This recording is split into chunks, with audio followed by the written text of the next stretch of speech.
Θα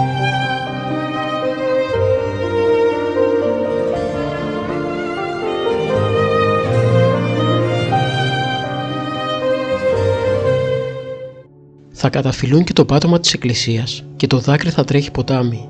Θα πιστέψει και ο πιο άπιστος.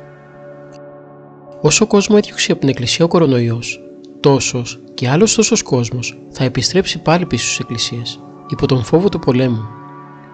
Ενώ πριν φοβόντουσαν ακόμη και τις ιερές εικόνες να αγγίξουν, μην μολυνθούνε, τώρα και το πάτωμα της εκκλησίας θα καταφυλάνε με τα χείλη τους, οικετεύοντας τον Χριστό να τους ελεήσει και να τους σώσει από την κοσμοχαλασιά του πολέμου. Κάποτε οι άνθρωποι ξεχύλιζαν από ευχές. Χάθηκε το ευχολόγιο της καθημερινότητας, πολύ περισσότερο αποσιωπήθηκε το ευχολόγιο της εκκλησίας.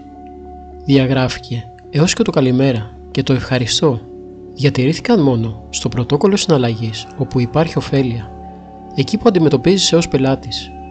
Κάποτε οι άνθρωποι ξεχύλιζαν από ευχές, οι μεγαλύτεροι στους μικρότερους, οι γονείς στα παιδιά. Η ευχή είχε αξία και θέση στις διαπροσωπικές σχέσεις. Τη δροσιά του να έχεις, να ζήσεις σαν τα ψηλά βουνά, στην ευχή της Παναγιάς, πρώτα ο Θεός κλπ. Τώρα, συναισθηματισμός και επικοινωνία μηδέν. Ένας ξερός μνημαλισμός ρηχών και επιφανειακών συναισθημάτων. Χάθηκε η ζέστη της καρδιάς, ο νταλκάς, η αγάπη, το πάθος. Μια καταναλωτική μανία βουλημικής διάθεσης έναντι των υπολείπων. Μια απάθεια, αδιαφορία και μια ψυχρότητα. Πάγωσαν τα πρόσωπα, τα κέρωσαν όλα μαζί σε ένα καλούπι. Η ευγένεια θεωρείται και αυτή αναχρονισμός, οπισθοδρόμηση. Η εσωτερική καλλιέργεια πάθηση νοσογόνος. Το βλέπουν και το αντιμετωπίζουν ως ασθένεια και σε αποκαλούν οπισθοδρομικό. Κι όμως η δύναμη της ευχής μετακινεί βουνά και σχίζει θάλασσες. Ο σύγχρονος άνθρωπος αφοπλίζει το ολοένα και περισσότερο πνευματικά και απομένει έρημε των αφεντάδων του. Και ύστερα αναρωτιόμαστε που είναι ο Θεός σε όλα τα άσχημα που συμβαίνουν στην ανθρωπότητα και τον αντιμετωπίζουμε ως τιμωρό. Εμείς τον ξεχνάμε καθημερινά και όχι εκείνος. Ο Κύριος δεν απαντά σε κάθε μας προσευχή, διότι αν επρόκειται να ικανοποιεί κάθε αίτημά μας, θα ήμασταν βέβαιοι ότι δεν υπάρχει Θεός, αφού δεν θα τον είχαμε ανάγκη.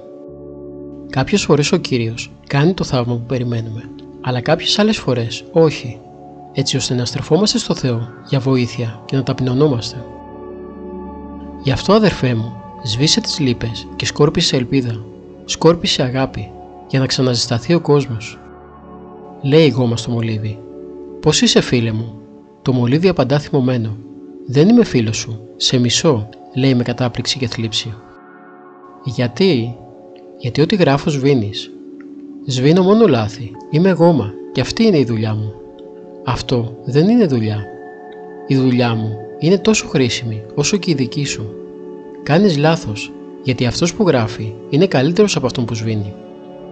Το να σβήνεις το λάθος ισοδυναμεί με το να γράφεις το σωστό. Το μολύβι μένει σιωπηλό για μια στιγμή. Μετά λέει με μια κάποια θλίψη: «Μα σε βλέπω να μειώνεσαι μέρα με τη μέρα».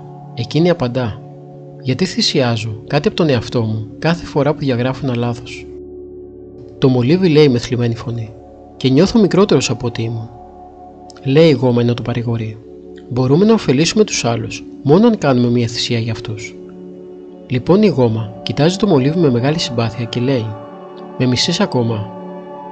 Χαμογελάει το μολύβι και λέει: «Πώς να σε μισήσω όταν η θυσία σου μας έφερε τόσο κοντά?» Κάθε μέρα που ξυπνάς, η διάρκεια ζωής σου μειώνεται κατά μία μέρα. Αν δεν μπορείς να είσαι μολύβι για να γράψεις την ευτυχία κάποιου άλλου, τότε γίνε μία μαλακή γόμα για να σβήσεις τις λύπες τους και να σκορπίσεις ελπίδα και αισιοδοξία στις ψυχές τους.